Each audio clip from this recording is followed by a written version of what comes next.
This has got to be one of the most unique and incredible launches of the year. In fact, I used the wrong word. This has not even been launched. This may well be one of the first phones in the world that is actually out on review. This is the Nokia PureView 808, and it's here first. Now, lots of things to do with this, because remember, this is a 41 megapixel sensor phone. Lots of stories, including giving this out to a blogger, to a professional photographer, getting their viewpoints, speaking to Nokia, and of course doing our own review. Can I just start with a little bit from my own? First and foremost, beautiful again. Nokia really is pulling off these fantastic polycarbonate unibodies. This is not a full unibody. It does have a cover at the back.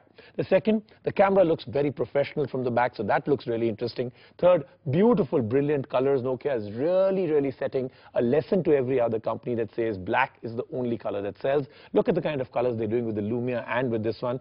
So all of that is good. The photography that I've done with this is also stunning. But a 41 megapixel sensor without the rest of the optics in a phone, is it really overkill? That and a whole lot more gets answered in our review. That's first. Funky looks, great colors, and a dazzling camera. PureView 808 runs on the Nokia Bell OS. But turn it around and up comes the startling legend, an image sensor certified at 41 megapixel. That's a bigger shock than the amount of pixels it captures. It comes with a 4-inch AMO LED clear black display and a simple interface of rounded square icons. The top panel packs all the ports, the 3.5mm jack, the USB, and also an HDMI port. The PureView 808 has a 1.3 GHz processor with 512 MB of RAM, and you can expand that with a micro SD memory card, much needed for storing camera pictures. There is a front camera too. It packs a 1400 mAh battery to keep the clicking going. The phone is expected to be available in vibrant red and white colors and might cost around 30,000 rupees in India.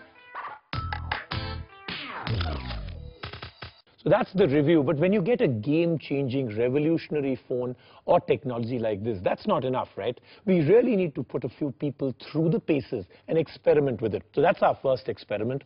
We took this, gave it to a professional photographer. We said, go out and take pictures, one with this and one with your professional DSLR camera, and then we'll compare.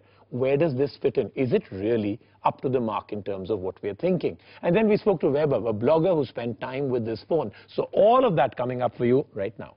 Hi, my name is Vaibhav Sharma.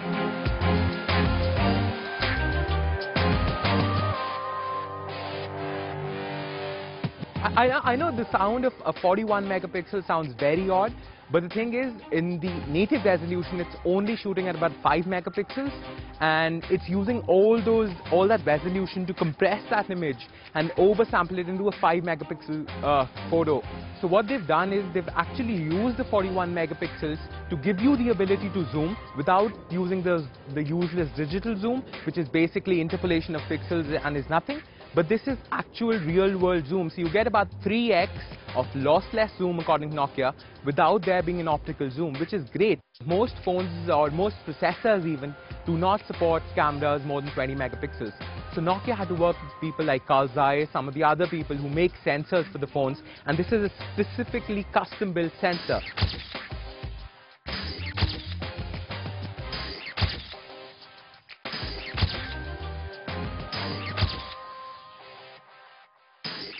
Hi, I'm Anushka Nadia Menon.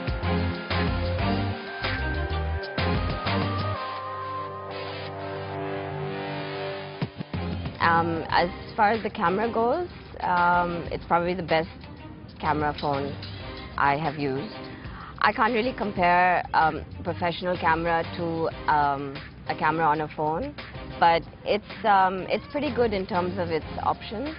It allows for different settings, so depending on what light you're shooting in, you can overexpose, underexpose, you can use macro settings, you can use infinity settings, landscape, portrait. It provides everything a little digital camera would, a handy cam would provide, not exactly what an SLR would provide in terms of quality. I mean, I'm sure it must take up a lot of space on the phone. That's the most important thing it would do. It would eat up your data space immediately. So you'd have to keep dumping the photos on your computer. You'd probably not be able to keep all of them on your camera. It's a bit much. I mean, even my SLR is not 41 megapixels. If you can create it, then why not?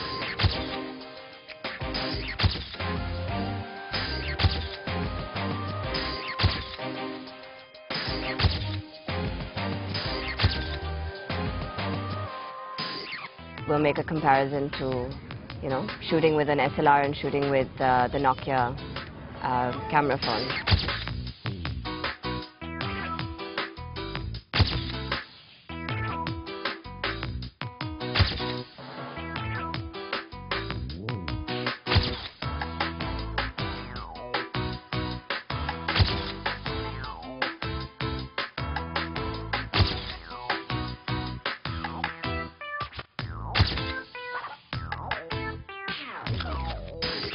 Hi, my name is Shumishta and I'm a design student. Hi, I'm Parul Chaturvedi and I'm a graphic designer by profession. Today we're going to be comparing some pictures that have been taken by the photographer Anushka with an SLR camera and the Nokia PureView phone. 41 megapixel in a phone is a bit too extreme, and comparing it with a DSLR is way too unfair.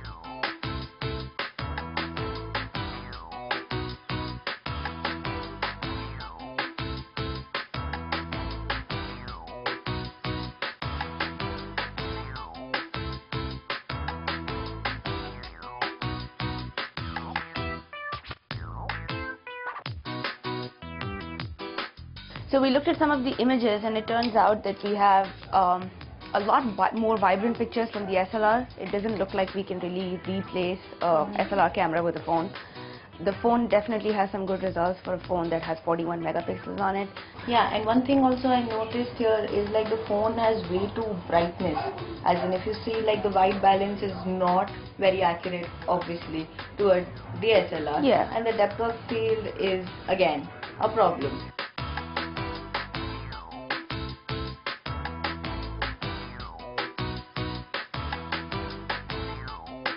Image is not getting pixelated at all, which is a good thing about the camera, obviously 41 pixels. The good point is that the 41 megapixel obviously will let you enlarge the picture as much as you want to enlarge it.